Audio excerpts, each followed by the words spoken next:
Tamarind ಅಥವಾ ಹುಣಸೆ ಹಣ್ಣು ಅದರ ಕುರಿತು ಮಾಹಿತಿಯನ್ನು ಹಂಚ್ಕೊಳ್ಳೋಕ್ಕೆ ಇದ್ದೇನೆ. ಇದನ್ನ ಹಿಂದಿಯಲ್ಲಿ ನಿಮ್ಗೆಲ್ರಿಗೂ ಗೊತ್ತಿರುವ ಹಾಗೆ ಇಮ್ಲಿ ಅಂತ ಕೂಡ ಕರೀತಾರೆ. ಇದರಿಂದ ನಾವು ವಿವಿಧ ರೀತಿಯ ಖಾದ್ಯಗಳನ್ನ ಎಲ್ಲ ತಯಾರಿಸೋದನ್ನ ನೋಡಿದ್ದೀವಿ. ಇದು ವೈಜ್ಞಾನಿಕವಾಗಿ ಟ್ಯಾಮರಿಂಡಸ್ ಇಂಡಿಕಾ ಅಂತ ಹೇಳ್ತಾರೆ. ಇದು ಕೂಡ ಫ್ಯಾಬೇಸಿಯೇ ಕುಟುಂಬಕ್ಕೆ ಸೇರುವಂತಹ ಒಂದು ಮರ. ಇದರ ತಿರುಳು ಸುಮಾರು 70% ತಿರುಳಿದ್ದರೆ ಇನ್ನು 25% ಬೀಜಗಳನ್ನ ನಾವು ಕಾಣ್ಬೋದು. ಹಾಗೆ ಇದರಲ್ಲಿ ಉಳಿದ 10% ಫೈಬರ್ ಅಂಶ ಕೂಡ ಇರ್ತದೆ. ಇದರ ತಿರುಳಿನಿಂದ ನಾವು ವಿವಿಧ ರೀತಿಯ ಒಂದು ಖಾದ್ಯಗಳನ್ನ ಕೂಡ ತಯಾರಿಸೋದನ್ನು ನೋಡಿದ್ದೀವಿ. ಇದರಲ್ಲಿರುವ ಟಾರ್ಟರಿಕ್ ಆ್ಯಸಿಡ್ ಅನ್ನೋ ಒಂದು ಅಂಶ ಇರುತ್ತೆ. ಅದನ್ನು ನಾವು ಲಿಂಬೆ ಹಣ್ಣಿನ ಬದಲಾಗಿ ಉಪಯೋಗಿಸ್ತೀವಿ. ನಂತರ ಇದರಲ್ಲಿ ಸಿಗುವಂತಹ ಟರ್ಮರಿಕ್ ಕರ್ನಲ್ ಪೌಡರ್ ಅನ್ನೋವಂಥ ಒಂದು ಅಂಶ ಇದೆ.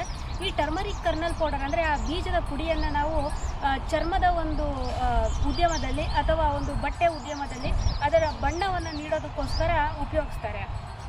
ಹಾಗೆ ಟರ್ಮರಿಕಲ್ಲಿ ಅಥವಾ ಈ ಹುಣಸೆ ಹಣ್ಣಿನಲ್ಲಿ ಬಹಳಷ್ಟು ಆರೋಗ್ಯವರ್ಧಕ ಗುಣಗಳು ಕೂಡ ಇದೆ. ಇದು ಹೊಟ್ಟೆಗೆ ಸಂಬಂಧಿಸಿದ ಅಥವಾ ಜಠರಕ್ಕೆ ಸಂಬಂಧಿಸಿದಂತಹ ಯಾವುದೇ ಒಂದು ರೋಗಗಳನ್ನ ನಿವಾರಣೆ ಮಾಡಲು ಕೂಡ ನಾವು ಇದನ್ನು ಉಪಯೋಗಿಸ್ಬೋದು. ಇದರಲ್ಲಿ ವಿವಿಧ ರೀತಿಯ ತಳಿಗಳಿದ್ದಾವೆ. ಒಂದು PKM ಅನ್ನೋ ಒಂದು ತಳಿ ಇದೆ, ಹಾಗೆ ಪ್ರತಿಷ್ಠಾನ್ ಅನ್ನೋ ಒಂದು ತಳಿ ಇದೆ.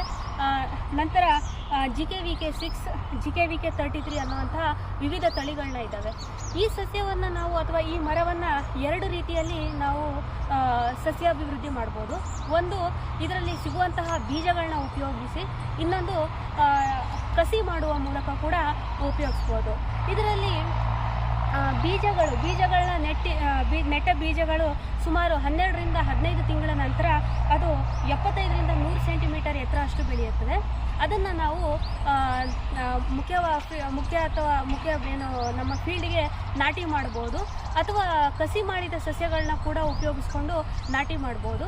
ಇದು ನಾಟಿ ಮಾಡೋದಕ್ಕೂ ಮೊದಲು ನಾವು ಸುಮಾರು 90 × 90 × 90ರಷ್ಟು ಆಳದ ಹೊಂಡಗಳನ್ನ ತೆಗೆದುಕೊಂಡು ಅದಕ್ಕೆ ನಾವು ಸುಮಾರು 2.5 kg ಚೆನ್ನಾಗಿ ಕೊಳೆತಂತಹ ಕೊಟ್ಟಿಗೆ ಗೊಬ್ಬರ, ನಂತರ ನೀಮ್ ಕೇಕ್ಗಳನ್ನ ಉಪಯೋಗಿಸಿ ಸಸಿಗಳನ್ನ ನಾಟಿ ಮಾಡಲಾಗುತ್ತದೆ. ಇದು ಸುಮಾರು ನಮಗೆ 8 ರಿಂದ 12 ವರ್ಷಗಳ ನಂತರ, ಇವಾಗ ನಾವು ಬೀಜಗಳಿಂದ ಬೆಳೆಸಿದಂತಹ ಗಿಡಗಳು 8 ರಿಂದ 12 ವರ್ಷದ ನಂತರ ಕಾಯಿಗಳನ್ನ ಕೊಡೋಕ್ಕೆ ಪ್ರಾರಂಭ ಮಾಡುತ್ತದೆ. ಅದೇ ನಾವು ಕಸಿ ಮಾಡಿದ ಸಸ್ಯಗಳು ಸುಮಾರು 5 ರಿಂದ 6 ವರ್ಷದಲ್ಲೇ ನಮಗೆ ಹಣ್ಣುಗಳನ್ನ ಕೊಡೋಕ್ಕೆ ಪ್ರಾರಂಭ ಆಗುತ್ತೆ.